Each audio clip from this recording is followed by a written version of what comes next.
Alhamdulillah alladzi anzala ala abdihil kitaba wa lam yaj'al lahu iwaja.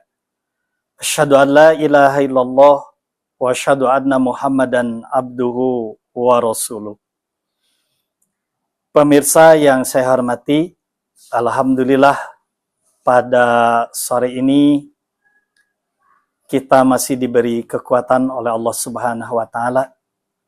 Dan pada kesempatan ini saya akan menyampaikan tentang beberapa anjuran dari Rasulullah untuk orang yang saum.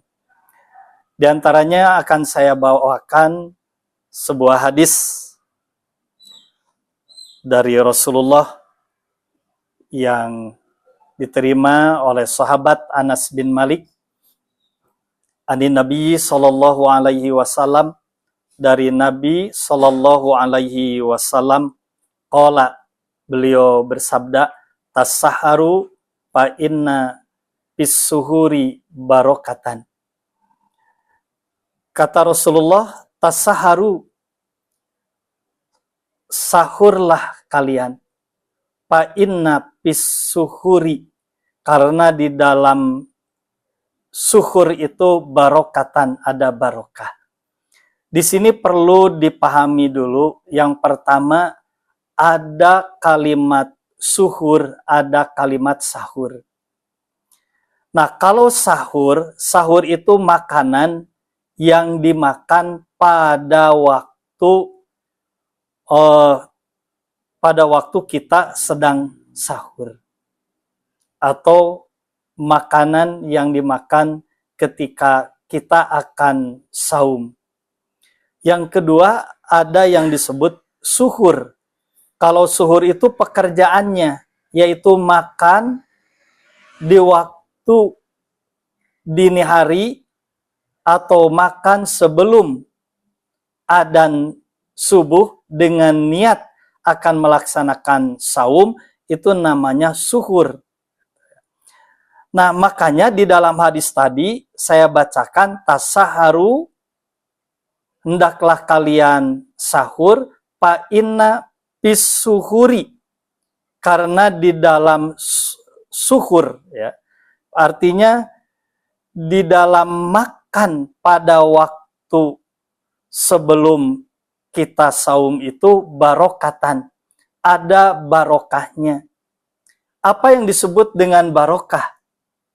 Syekh Mansur Ali-Nasib di dalam kitab At-Taj, beliau menafsirkan yang disebut dengan barokah adalah al-quwata, yaitu kekuatan, kuatan ala siyami, bahwa sahur itu akan mendatangkan kekuatan untuk melaksanakan saum, wa ajron adiman, dan akan mendatangkan pahala yang besar dari Allah Subhanahu wa taala.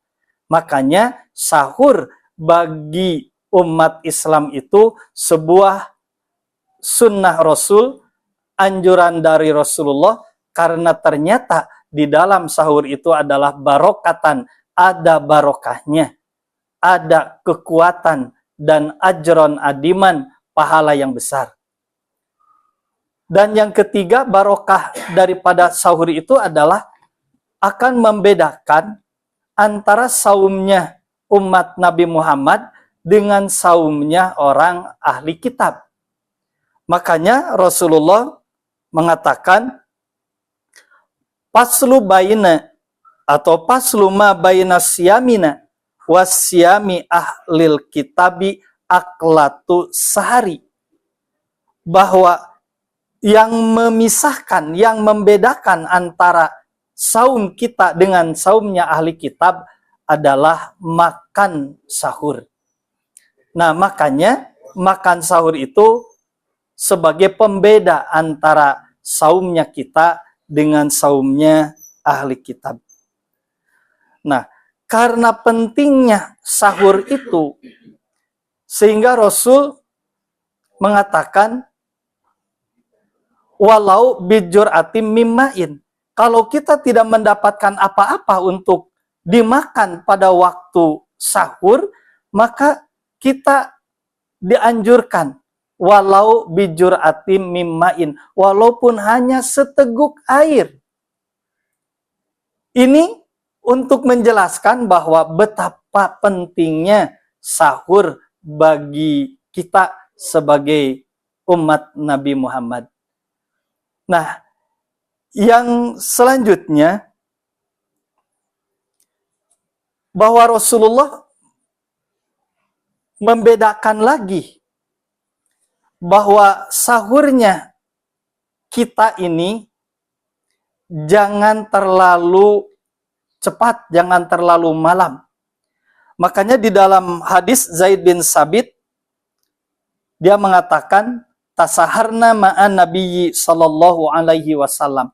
Kami pernah sahur bersama Nabi sallallahu alaihi wasallam.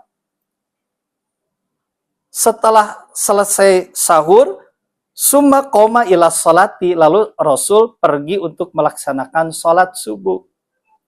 Kultu, oleh rawi ditanyakan, kam kana bainal adani was sahuri.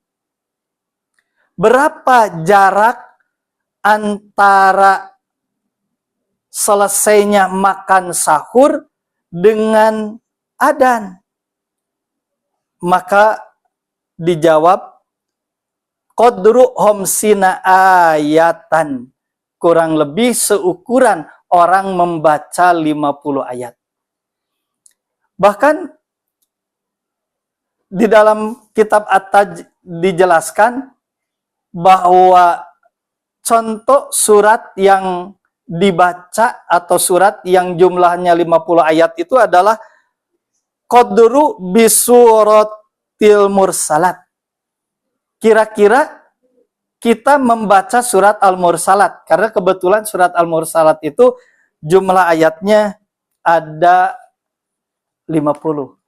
Nah, artinya bahwa setelah selesai makan sahur, ke adan tidak terlalu lama. Zaman dulu, zaman orang tua kita dulu, kadang-kadang ada yang sahur itu jam 3, setengah 3.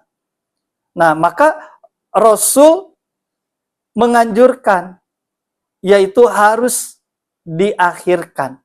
Ya, kalau sekarang lah, adzan subuh itu jam 43 ya, 43. Kayaknya cukup kita makan sahur jam 4 lah. Begitu selesai makan sahur, tidak lama berkumandang adzan. Nah, ini sebagai sunnah atau anjuran dari Rasulullah. Nah, itu materi yang berhubungan dengan kesunahan sahur bagi kita sebagai umat Rasulullah. Wassalamualaikum warahmatullahi wabarakatuh.